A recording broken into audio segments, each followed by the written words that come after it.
Olá, meu querido irmão, minha querida irmã, a graça e a paz do Senhor Jesus esteja no seu coração, onde quer que você esteja. É o pastor Genildo, mais uma vez aqui contigo, para mais um vídeo para a glória de Deus e para a nossa meditação. Desta feita, eu trouxe aqui um outro assunto muito interessante, muito importante, para que nós possamos também meditar, para que nós possamos pensar. Nosso objetivo aqui é fazer com que todos nós juntos possamos refletir, possamos pensar, possamos meditar. E agora, desta feita, neste vídeo, eu quero trazer para vocês um outro assunto muito importante sobre o moço de qualidade, que está no Evangelho de Mateus, capítulo 19, e eu estou indo para lá, para o Evangelho de Mateus, capítulo 19, onde está a história do moço de qualidade. Nós vamos meditar num assunto muito importante que ocorreu aqui entre o Senhor Jesus e este moço de qualidade.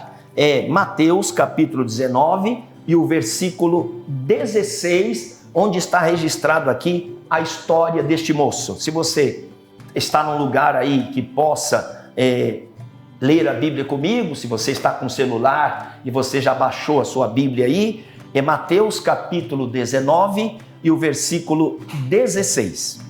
E eis que se aproximou-se dele um jovem e disse-lhe: Bom mestre, que bem farei para conseguir a vida eterna? E ele disse-lhe: Por que me chamas bom? Não há bom, senão um só, que é Deus. Se queres, porém, entrar na vida, guarde os mandamentos. Então aqui a gente tem um assunto muito importante para a gente pensar um pouquinho, para a gente meditar nesta conversa que houve entre o Senhor Jesus e este rapaz que tinha muita riqueza, que era rico, né?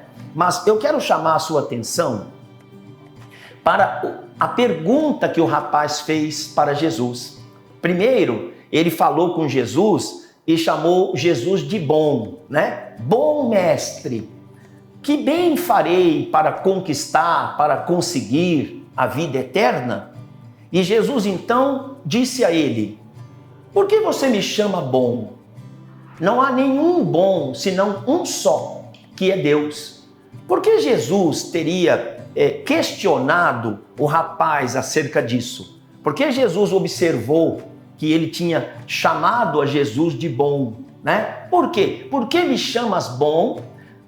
Porque não há bom, senão um só, que é Deus. Note bem, o rapaz, ele perguntou para Jesus o que ele tinha que fazer para ser salvo. Então, nós sabemos pela palavra de Deus que só Deus pode salvar. Inclusive, até mesmo os fariseus e saduceus, quando criticavam a Jesus, eles questionavam. Uma certa feita, Jesus perdoou os pecados de um paralítico, aquele paralítico que foi introduzido pelo telhado, né?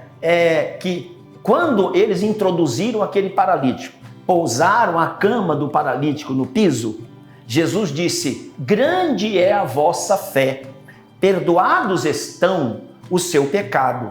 Então logo alguém questionou e disse: olha, ele estava falando muito bem, até agora a gente estava ouvindo palavras de sabedoria, estava tudo muito bem, mas agora ele extrapolou porque agora ele já está querendo perdoar pecado, né? Então, veja bem, e eles falaram assim: só Deus pode perdoar, e esse camarada aí não é Deus, né? Então, por isso que Jesus falou para o rapaz: por que você me chama bom? Não há nenhum bom, senão um só, que é Deus. Por que Jesus então teria dito essas palavras? Porque para que aquele rapaz fosse salvo, ele teria que crer que Jesus era Deus. Sem crer que Jesus fosse Deus, era impossível Jesus salvá-lo, porque só Deus pode salvar. Como diz aquelas pessoas que criticaram Jesus por ocasião da cura do paralítico, eles disseram: quem pode perdoar pecado senão somente Deus? E eles tinham razão.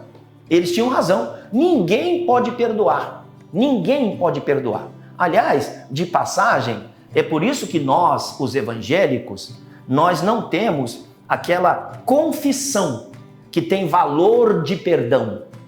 Você entende? As pessoas podem conversar conosco, pode abrir o coração, pode reclamar, pode falar dos seus problemas, a gente pode orientar, a gente pode e deve orar, mas jamais um pastor que tem juízo vai dizer para a pessoa assim, ora o Pai Nosso e você vai estar perdoado, lê o Salmo 91 e você está perdoado, lê o Salmo 23 e você vai estar perdoado. Porque nós humanos, nós não temos esse poder. Deus não deu ao ser humano, por melhor que ele seja, a autorização de dizer, você está perdoado. Não existe isso. Então, por isso que voltando para a pergunta do rapaz, que ele falou, o que eu devo fazer, bom mestre? O que eu devo fazer para conquistar a vida eterna? E Jesus então se apegou na palavra dele próprio e disse, por que você me chama bom? Não há nenhum bom senão Deus. Somente Deus é bom. E se o rapaz tivesse crido que Jesus era Deus, e ele era, mas o rapaz, pelo que diz o texto ali adiante, ele não creu, né? Porque quando Jesus fez um teste com ele, diz a Bíblia que ele abaixou a cabeça e retirou-se triste. Quando Jesus falou para ele, se você quiser mesmo ser perfeito, quer mesmo entrar na vida, então você volta para sua casa, vende tudo que você tem, dá para os pobres e volta e me segue. É claro que ali Jesus estava fazendo um teste com ele, né? E se lá no coração dele, ele acreditava mesmo que Jesus fosse Deus, ele teria feito isso, né? Ele teria ido e com toda certeza, meu irmão, minha irmã, Jesus não teria permitido que ele tivesse vendido todos os seus bens. Até porque, se ele vendesse tudo o que tinha e distribuísse tudo para os pobres, ele iria viver do quê? Né? Então é claro que Jesus não iria permitir que ele vendesse. Jesus estava fazendo ali um teste com ele para ver se ele acreditava que Jesus era Deus. Mas ficou provado que ele não acreditava quando ele abaixou a cabeça e foi embora triste. Né? Repito, se ele tivesse acreditado como Abraão creu, que quem estava pedindo Isaac para ele era Deus, porque o Abraão só fez aquela loucura porque ele acreditava piamente que o Deus que deu o Isaac para ele com 100 anos de idade poderia ou ressuscitar o Isaac ou dar um novo Isaac para ele, alguma coisa Deus iria fazer. Então ele creu cegamente em Deus. Já não aconteceu isso com esse moço, né? Quando Jesus fez um teste com ele, ele não passou no teste.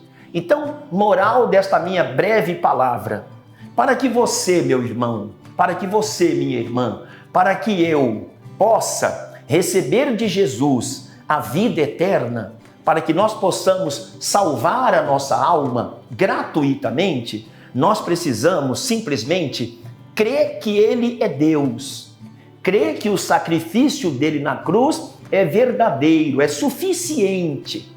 Note bem, eu sempre alerto o nosso povo na igreja dizendo o seguinte, a gente tem que crer que a morte e ressurreição de Jesus na cruz do Calvário, ela é toda suficiente. Você não precisa de mais nada. Para que uma pessoa seja salva, tem que ter esta fé. Eu creio que Jesus é Deus, que Ele veio nesta terra com esta missão de dar a sua própria vida por mim e perdoar os meus pecados através da sua morte. Eu creio que seja assim e aí você será salvo. Então, se o rapaz tivesse recebido a Jesus como Deus, né? Se ele tivesse recebido, se ele tivesse crido que Jesus era realmente Deus, ele teria passado no teste. Mas como no fundo, ele não acreditava, ele infelizmente foi reprovado no teste, né? Oxalá você que me ouve tenha entendido esta breve meditação, tenha entendido essa palavra, e a pergunta é, antes de eu fazer aquela oração, você acredita que Jesus é Deus Veja, de novo, bom mestre, que bem farei para herdar a vida eterna? E Jesus disse, por que me chamas bom? Não há ninguém bom, senão um só, que é Deus.